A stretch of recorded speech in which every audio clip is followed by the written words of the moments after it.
Hello, I'm Lawrence Chard. Welcome to our Chards Coin and Bullion Dealer YouTube channel.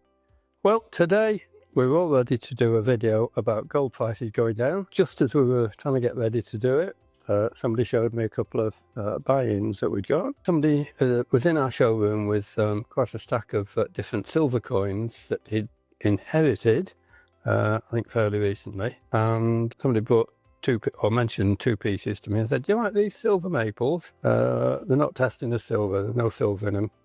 And I think we'd already tested them on a Sigma testing machine, which we showed you in a recent video. And then we head off, because the Sigma doesn't tell you what composition is in them, it only tells you whether it's got the correct electrical conductivity or resistivity signature. So at least you know there's something wrong with them.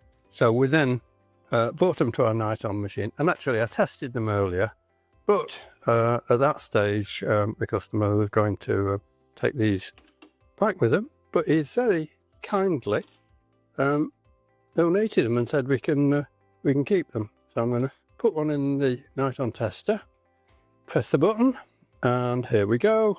So just while we're waiting, you can see gold not present, and we can see some indications already. But just to have a quick look, they're really nice and shiny.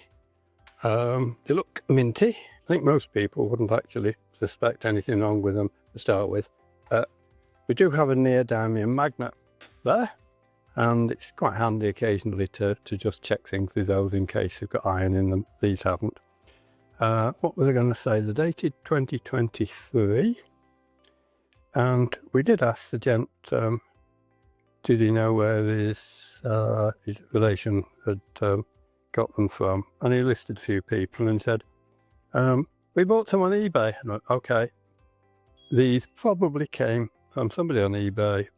They look, well, they're almost certainly made in China, and you can buy these from sites in China for about £1 or £2, depending how many you buy, plus some postage, and their postage from there is very cheap. So you can buy these for about £2 or £3 inclusive, and if you bought a lot, you can probably buy them for less. So did I say the 2023? We'll show you some still photos of these, so you can see what they're like. It says it's 4 9s, and I have to be perfectly open and honest about this, and if I looked at that, I wouldn't instantly say that's a fake.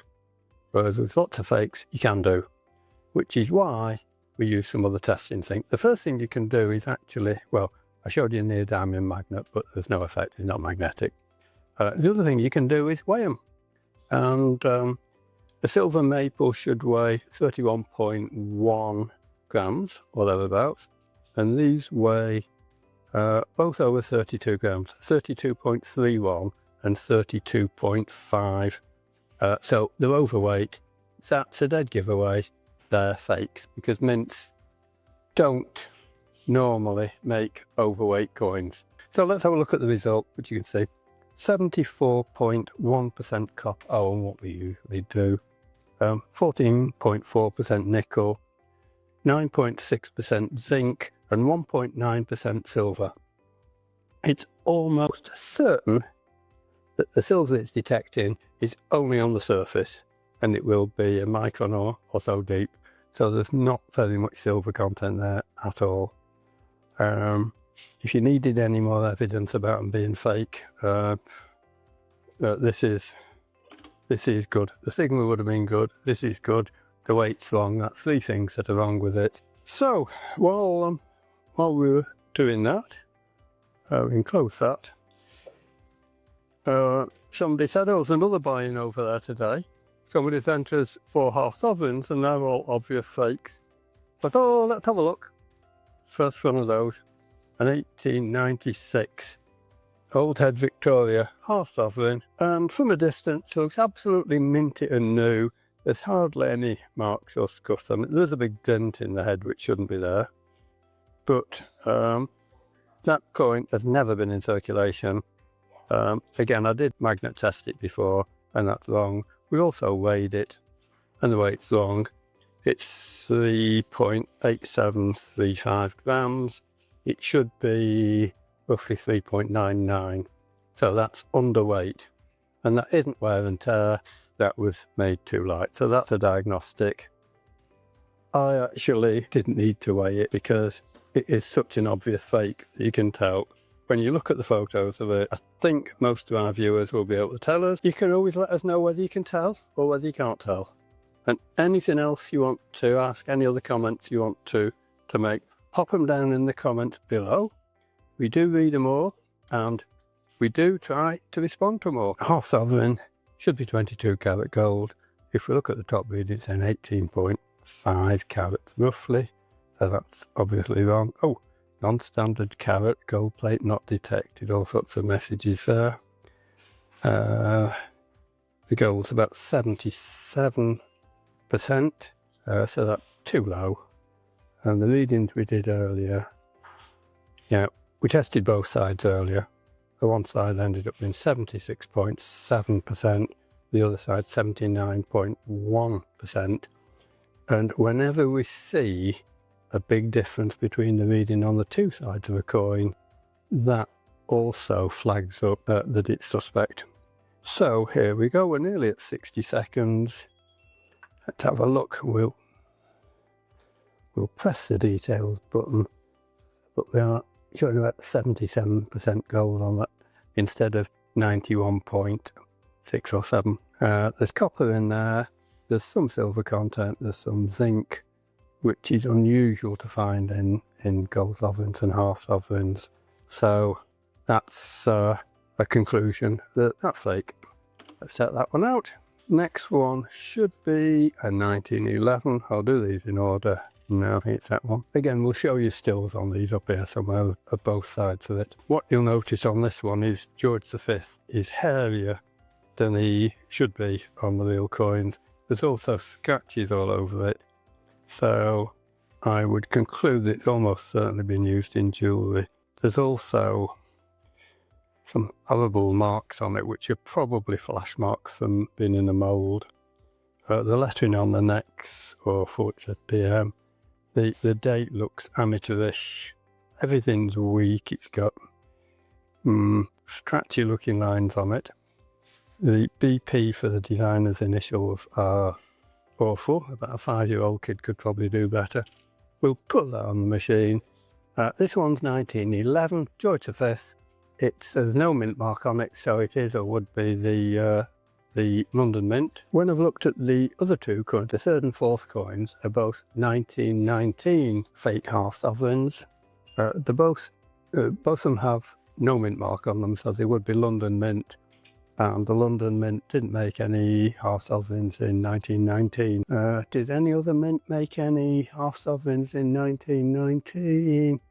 I think the answer to that is no, but I'd have to just double check. So somebody's made non-existent dates. It happens all the time, and there'll be people out there wondering, why would you make a non-existent date? There are quite a few theories. The person making them didn't know, maybe somebody wanted them for somebody's birthday, who knows. The interesting thing is that there's a pair of them, so they were probably in jewellery. So, the gold content on this is just about right on that one. 91.9%, that's slightly too high, but you can get odd readings. Oh, there's other stuff in there that are a big flag. Got copper, got manganese. I don't think I've ever seen manganese in a genuine sovereign or half. It's got 1.5 parts per thousand. The silver, which is half expected, got a very small iron content, but the manganese is probably the surprising one there. Don't expect to see that. Interestingly, while I was talking there, one of my colleagues heard and came and brought a gold sovereign book over to me, and it shows here that the Perth Mint made some half sovereigns in 1919, but they were all dated 1916. So for all intents and purposes, genuine 1919 dated half sovereigns don't exist. Where am I up to? I was just going to test one of the 1919s, wasn't I? I could have been telling you that while I was testing. We've got two, but we'll just test one of them because they're both about as bad as each other. So I've already said there's a pair of these. They've got scratches on. They're very polished. They're very amateurishly made. Whether somebody's made them from a mould of a... Well, it couldn't be from a genuine coin in this case. Just made it up and engraved their own model. They won't have been struck because they're very weak and wobbly looking. So these will have been cast, and they're quite poor castings. But if people have bought them to use in jewellery, or at the time people don't care. People buy them for jewellery often just want a cheap coin. Sometimes we see like gold-plated fakes in jewellery, but sometimes the gold content's good. Interestingly though, the first coin, the first half sovereign we tested, is only about 77% gold, whereas these three are all about 91 or 92%, which is about the right content. What does this say? Oh, that's again, that's too high at 92.1%. The copper's about normal, but I would expect to see a silver content, and it's got manganese. That's not normal. That says fake as well, and there's our figures on there. There's also some iron in there, so we don't like that one.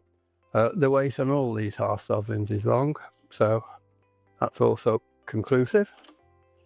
Off we go. That's tested that one. I had to move out of the way for a minute because one of the staff needed to use this machine to test some second-hand jewellery items that people had brought in, I think basically for scrap. It's been quite a busy day today. I'm nearly out of breath with talking. And in fact, it's as I nearly burst into song a while back. It's just an ordinary day. Who sang that? My singing voice is awful, isn't it? Stevie Wonder, was it? Or so yes. And today is not an exceptional day. It is actually just quite an ordinary day. At least 2 lots of fakes came in. It just happened to be that these came in and interrupted what we were trying to do. And whenever I see fakes, I always try and have a look, and usually we try and get a photograph. And today we thought if we can't shoot our other video, we'll do a video of both these lots.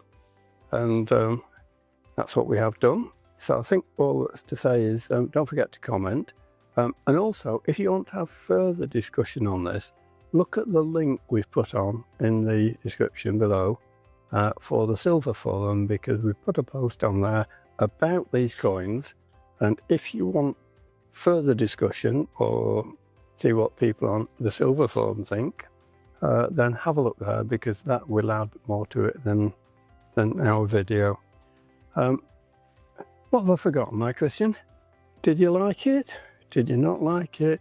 Don't forget to subscribe if you haven't done already. You could sign up for our mailing list. That'll be down below. That tells you all sorts of exciting things.